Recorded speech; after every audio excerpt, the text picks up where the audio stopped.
کس طرح ٹریک کے اوپر آ گئی ہے دیکھیں. اس سے پہلے عمران خان کی جانب سے باقاعدہ یہ اعلان کیا جاتا تھا کہ پاکستان تحریک انصاف کسی بھی سیاسی جماعت کے ساتھ، کسی بھی جماعت کے ساتھ جو ہے وہ کسی کے ساتھ بات کرنے کو تیار نہیں ہے، یہ کرپٹ ہے، یہ چور ہے، مولانا کے حوالے سے جو کہا جاتا تھا.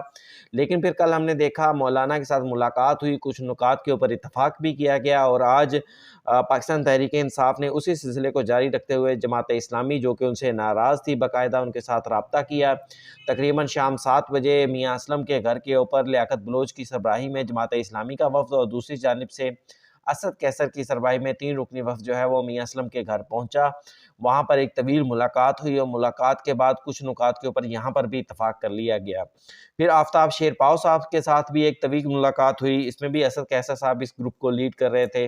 اور اس کے بعد بھی یہاں پر بھی نکات کے انتخابات میں دھاندلی ہوئی ہے، احتجاج کیا جائے گا، ان تمام چیزوں نکات کے اوپر جو ہے وہ اتفاق کر لیا گیا.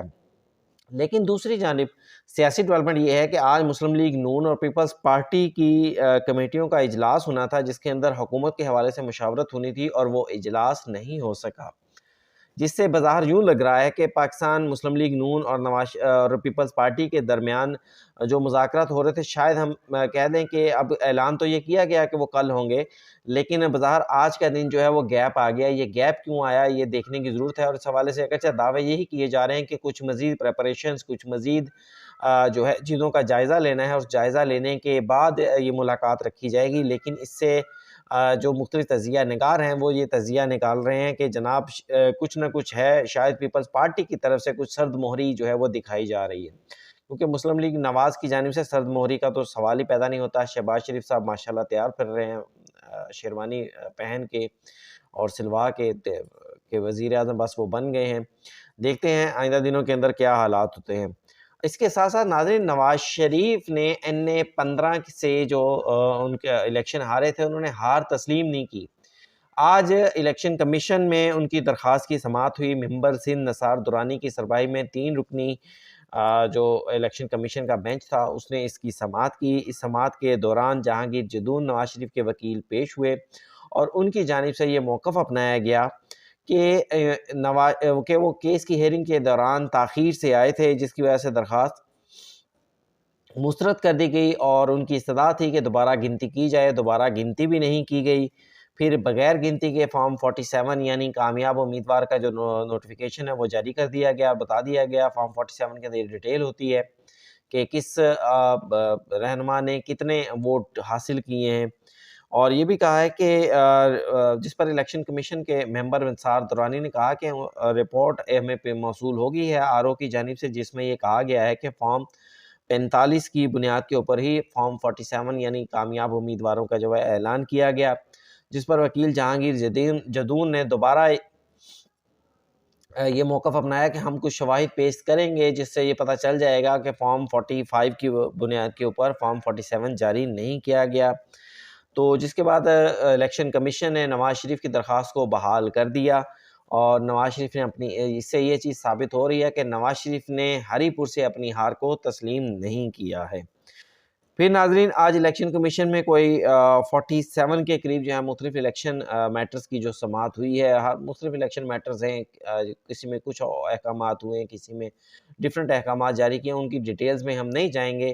لیکن بہرحال الیکشن ٹریبونلز بھی بنا دیے گئے ہیں الیکشن کمیشن کی جانب سے. یہ انتہائی اہم چیز ہے. تمام پولیٹیکل رہنماؤں کو جنہیں اعتراض ہے الیکشن نتائج کے اوپر انہیں چاہیے کہ وہ الیکشنز میں جائیں.